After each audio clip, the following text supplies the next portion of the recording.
Okay, so let's pray. Let's pray.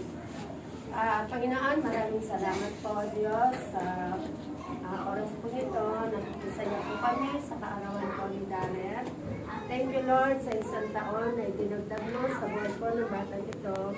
Dalangin po namin, O Diyos, maraming kaarawan pa ang siya pong ipagkaloob mo sa kanya, Panginoon, hanggang sa marating po niya ang kanyang destiny, yung layunin mo sa kanyang buhay.